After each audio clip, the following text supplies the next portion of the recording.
इसके अलावा मुंबई के निकट माता बगलामुखी मंदिर के निर्माण के लिए आपके सहयोग की अपेक्षा रखते हैं।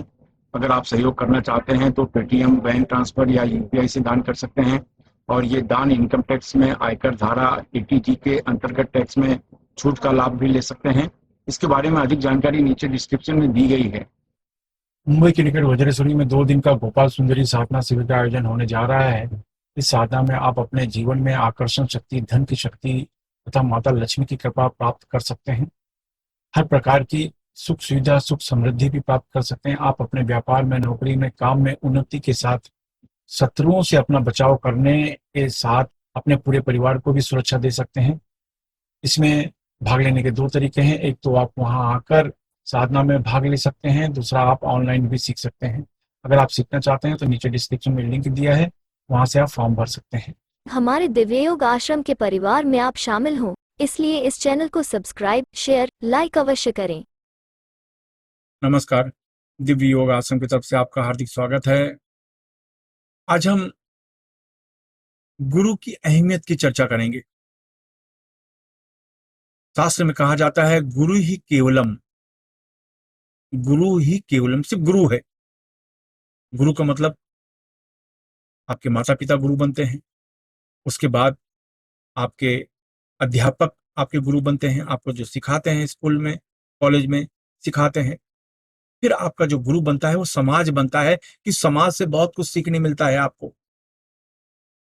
तो गुरु का महत्व हर जगह पर होता है। गुरु महिमा यही कही जाती है कि जब आप समाज से, दुनिया से, अपने जीवन से बहुत कुछ सीखते हैं, तो सीखने की अपनी एक क्षमता होती है। अगर वो क्षमता आपकी बढ़ जाए तो बहुत फायदा होता है। इसीलिए गुरु महिमा की चर्चा की गई है। आप साधना करते हैं, आप मंत्र का जाप करते हैं। आप आज के जमाने में देखेंगे इंटरनेट में करोड़ों मंत्र हैं, अरबों मंत्र हैं, लेकिन कभी ऐसा देखा है कि इन करोड़ों मंत्रों में से, अरबों मंत्र में से कितनों को लाभ मिला? नहीं। आपको गुरु बनाना ही पड़ता है। किसी के मार्गदर्शन में, किसी के अंडर में वो साधना करनी होती है, या किसी से राय लेकर, किसी से परामर्श लेकर, किसी के मार्गदर्शन में वो साधना, वो चीजें करनी होती है, तभी तो आपको फायदा होगा। अगर आपको पढ़कर आपको लाभ मिलता तो आपको स्कूल कॉलेज जाने की क्या जरूरत थी? स्कूल कॉलेज जाने का अर्थ ही ये है कि आपको गुरु करना पड़ा।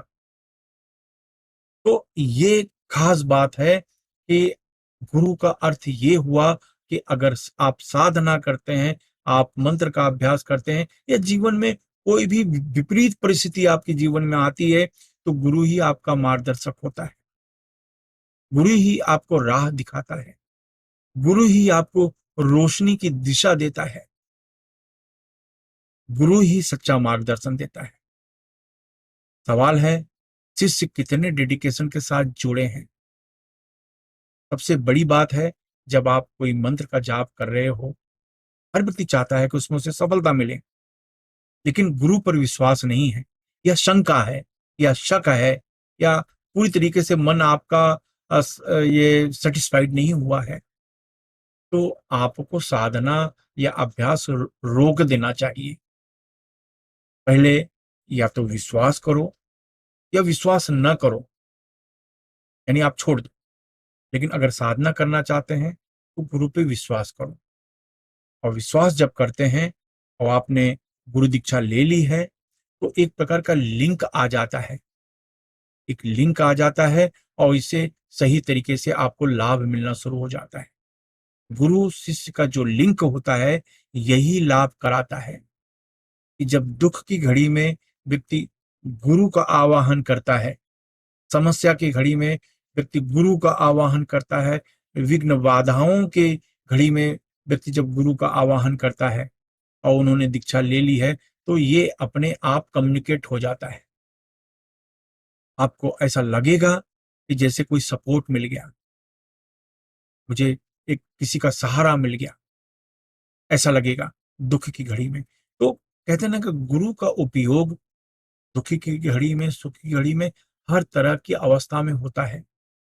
और जब आप मंत्र की साधना करते हैं या कोई भी साधना करते हैं, तो इसमें बिना गुरु मंत्र जपे साधना कैसे आपको प्राप्त होगी? तो गुरु दीक्षा तो आपको लेनी ही चाहिए। अब गुरु दीक्षा का मतलब ये कि कौन से गुरु से साधना हम सीखें, कौन से गुरु से मंत्र जप करें, कौन से गुरु से दीक्षा लें, ये एक बहुत बड़ा प्रश्न आता है हमारे सामने। तो एक चीज याद रखिए, गुरु को आप ढूंढ नहीं सकते। पहला नियम तो आप दिमाग में बिठा लीजिए, गुरु को आप ढूंढ ही नहीं सकते। गुरु स्वयं आपको ढूंढ लेगा।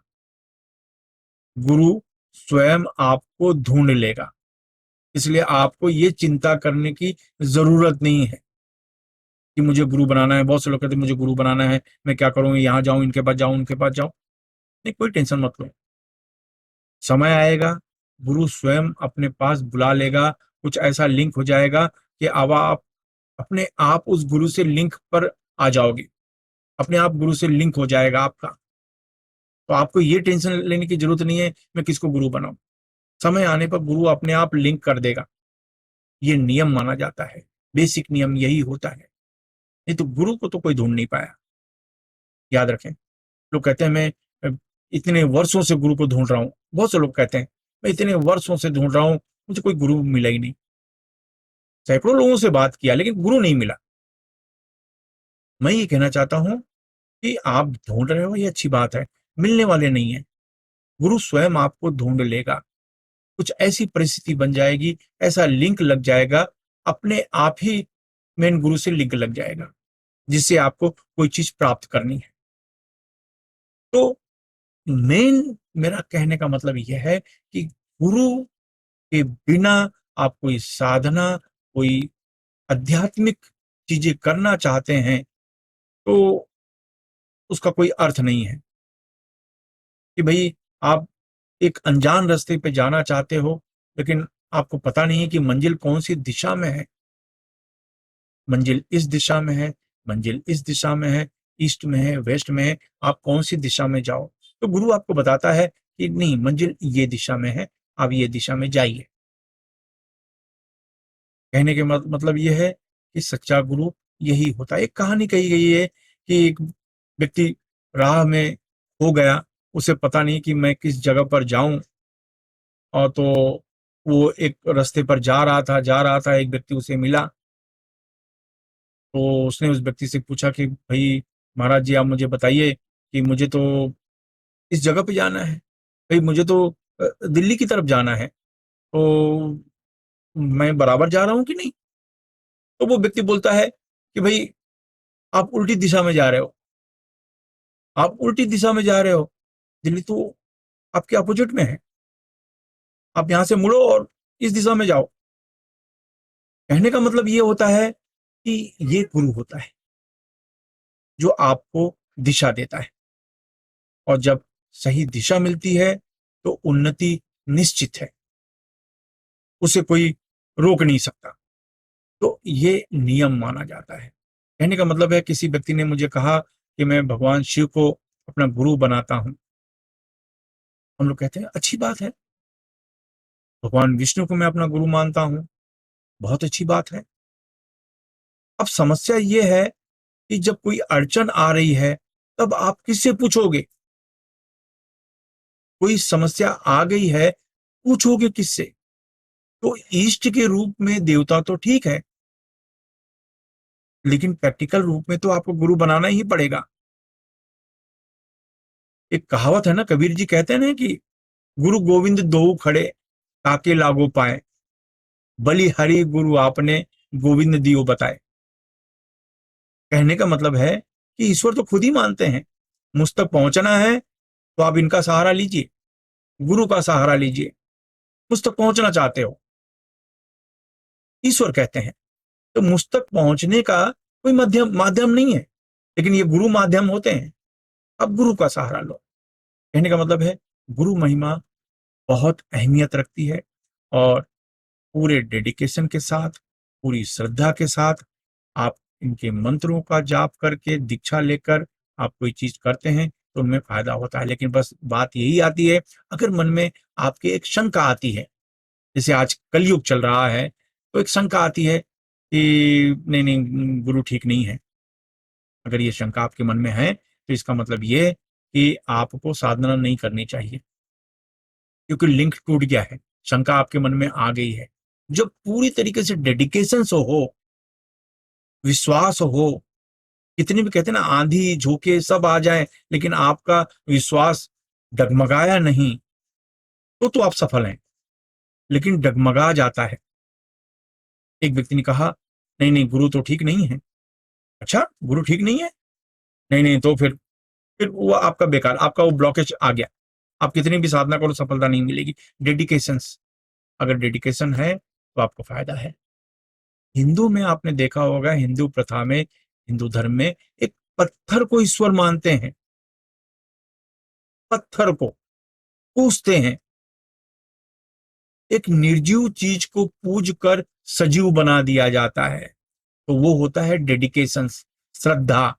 अगर आप दिमाग में है ये तो पत्थर है, तो पत्थर है, आपने ये सोच लिया तो फिर आपका सब ब्लॉकेज हो गया, सब कुछ भी फायदा नहीं होने वाला आपको। तो श्रद्धा मेन है, इसलिए कहा जाता है गुरु ही केवलम। ये खास तरीके के जो नॉर्मल कहते हैं ना, हमने गुरु, हमने ईश्वर को बनाया, बुरा नहीं है। ईश्वर को आप इष्ट बनाइए। और सामान्य गुरु मंत्र है ओम गुम गुरुभ्यो नमः, ओम गुम गुरुभ्यो नमः। ये मंत्र का आप जाप करें।